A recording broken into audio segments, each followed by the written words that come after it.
प्रिय भारतवासियों,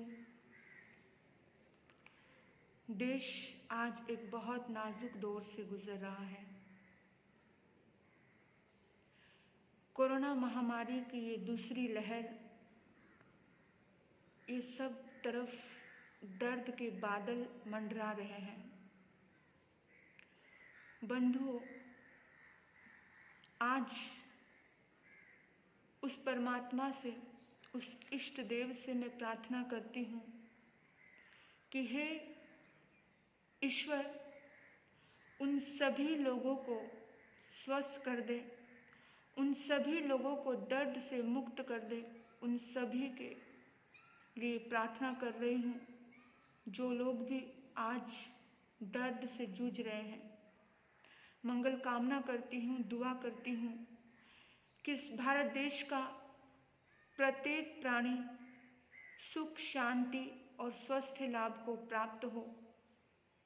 बंधुओं, महाराष्ट्र की कैपिटल मुंबई में बहुत ज़्यादा कोरोना तीव्र गति से फैला और आसपास के शहरों में भी पहुंच गया और फिर से एक ऐसी नाजुक स्थिति आ गई है। तो हमें सोचने की ज़रूरत है। वैसे तो बहुत सारे लोग सेवा दे ही रहे हैं। बड़े बड़े मंदिर कोविड सेंटर बन चुके हैं।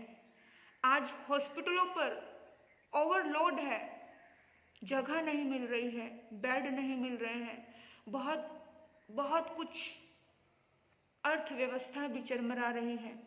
इतना सब होते हुए भी देश की सभी धार्मिक संस्थाएं या देश में सिख हो, हिंदू हो या जैन हो, पीछे नहीं हट रहे हैं। यथा योग्य सेवा कर रहे हैं जितना उनसे बन पा रहा है। लेकिन मैं अभी कहना चाहती हूँ कि जितना बन पा रहा है उससे ज़्यादा करें, उससे ज़्यादा करें, दुआएं करें, जितना हो सके सहयोग करें। बहुत सी संस्थाएं भोजन दे रही हैं। अन्नदान सबसे सर्वश्रेष्ठ दान होता है, उसका सहयोग दे रहे हैं। देखो, कोरोना महामारी बहुत ज़्यादा एक्टिव है, दवाइयाँ आ चुकी है, लेकिन इंजेक्शन भी बहुत कम मिल रहे हैं। इतना सब होने के बावजूद भी सब भयभीत हैं। बचाव का कोई रास्ते नज़र नहीं आ रहे हैं। इतना डिस्टर्ब हुए पड़े हैं लोग। आप सभी से एक निवेदन करना चाहती हूँ, आप डिस्टर्ब मत हो जाइए, क्योंकि तनाव में, परेशानी में, तकलीफ़ों में हमेशा गलत कदम उठ जाते हैं और ऐसे गलत कदम उठ जाते हैं कि ज़िंदगी में फिर पश्चाताप के अलावा कुछ भी घटित नहीं होता है। अभी पास के ही गांव की घटना मुझे पता चली तो मैं एकदम अंदर से हिल गई कि इंसान इतना डिस्टर्ब हो रहा है। जितनी नज़दीकियाँ बढ़ रही हैं, जितने करीब आ रहे हैं लोग, उतने ज़्यादा कलेश बढ़ रहे हैं। पास के गांव की घटना, एक पत्नी को पता चला उसके पति को कोरोना हो गया है, तो पत्नी बार बार उसको कहती है कि अभी आपको घर से बाहर नहीं निकलना है। गंभीर स्थिति है, 2-3 दिन कमरे में ही बंद रखा। उसके बाद उसके पति को बहुत इरिटेट हो रहा है, अकेलापन महसूस हो रहा है। ऐसे समय में उसको इतना गुस्सा आने लगा, इतना क्रोध आने लगा कि मेरे साथ ऐसा दुश्मनों जैसा बिहेव कर रही है। वो भोजन देने गई तो दूर से भोजन दिया और उसके ईगो को प्रहार हो गया कि मुझे इस तरह से ट्रीट कर रही है जैसे छुआछूत की बीमारी हो मुझे। एक्चुअली बीमारी तो ये ऐसी ही है, लेकिन किसी के मन को, किसी के ईगो को ठेस ना पहुंचे, ये बहुत जरूरी है इस बारे में सजग होना। और जब ठेस पहुंचती है किसी के मन को, तो देखना कितना भयानक परिणाम होता है। आज पत्नी ने भोजन देने के लिए दरवाजा खोला और पत्नी ने उसे भोजन दिया। इतने में इतना अग्रेसिव हो गया, इतना क्रोध आया हुआ था उसको, उसके पति ने धारदार हथियार लिया और देकर के पत्नी के सिर पर मारा और सिर के 2 टुकड़े हो गए। पत्नी मर गई। मेरे बंधुओं, इस तनाव का क्या कारण है? क्योंकि इंसान बहुत ज़्यादा पीड़ित है भीतर से। जो जितना पीड़ित होता है उसको उतना ज़्यादा प्यार की ज़रूरत होती है।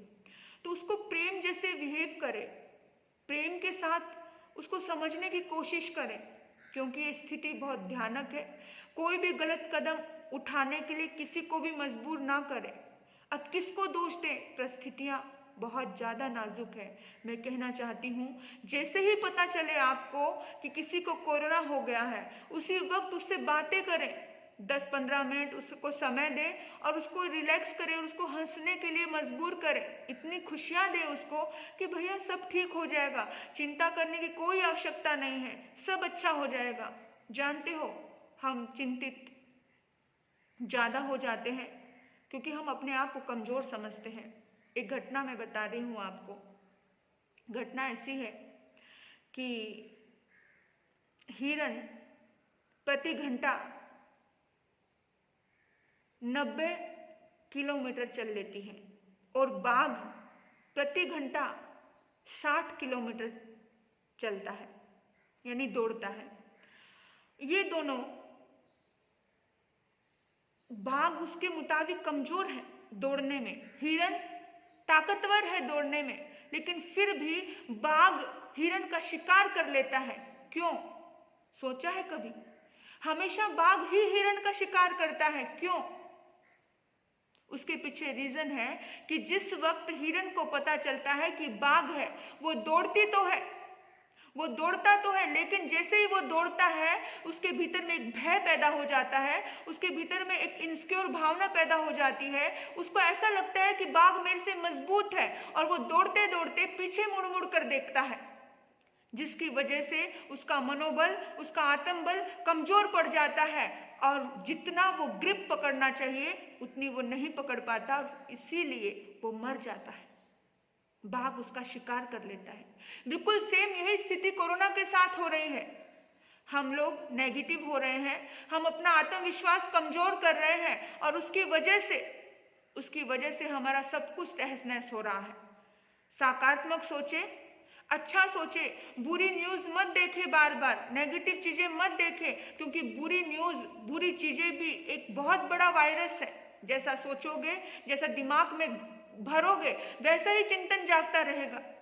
और एक बहुत दिल से, तहे दिल से मैं आपको निवेदन कर रही हूँ, वैसे तो जैन समाज या हिंदू समाज या सिख समाज, सारे धार्मिक संस्थाएं बहुत कुछ कर रही हैं, लेकिन फिर भी एक तहे दिल से निवेदन है आपको कि किसी को भी अगर कोरोना हो चुका है, कोरोना होने के बाद उनकी भावना होनी चाहिए, कोरोना होने के बाद जब वो ठीक हो जाते हैं, जब वो स्वस्थ हो जाते हैं, तो वो लोग एक भावना रखें अपने भीतर में कि हमें प्लाज्मा डोनेट करना है, अपना ब्लड डोनेट करें, ताकि आपका एक छोटा सा कदम दूसरे की जिंदगी बचाने की ताकत रखे। तो एक कदम मानवता की ओर, वो परमात्मा बहुत खुश होगा। बस आप सभी के लिए यही दुआ है, ज़्यादा से ज़्यादा एक दूसरे का सहयोग करें। इंसान ही इंसान के काम आता है, इंसान ही इंसान के काम नहीं आएगा तो हमारे भीतर की इंसानियत समझो सूख चुकी है। तो अपने भीतर की इंसानियत को सूखने मत देना। जहाँ पर भी किसी को सहयोग की जरूरत है, सहयोग करना। इस दुनिया में मेरे बंधुओं कुछ भी लेकर के नहीं जाना, जाएगा जब तू जहाँ से कुछ भी ना साथ होगा, 2 गज कफन का टुकड़ा तेरा लिबास होगा। इसलिए जब मौत आएगी तो मर भी लेंगे, जब मौत आएगी तो मर भी लेंगे, लेकिन मौत से पहले मरना भी क्यों। तो जितना हो सके फाइट करें, अच्छे से स्ट्रॉन्ग रह करके आत्मविश्वास रखें और हजारों लोगों को सुखद रहने की प्रेरणा दे।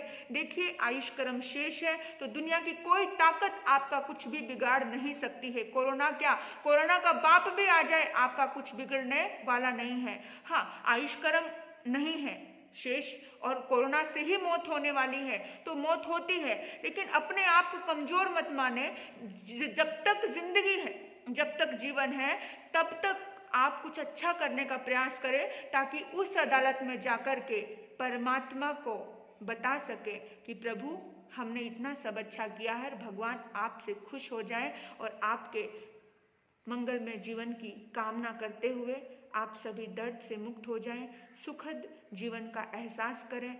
इन्हीं शुभ भाव से ओम शांति, ओम शांति, ओम शांति। घर पर रहे, सेफ रहे, अपनों का और स्वयं का ध्यान रखें। मास्क लगाना ना भूलें, सैनिटाइजर करते रहे, हाथ धोते रहे, गर्म पानी पिए, ज़्यादा से ज़्यादा सोशल डिस्टेंस रखें। इन्हीं सद्भाव से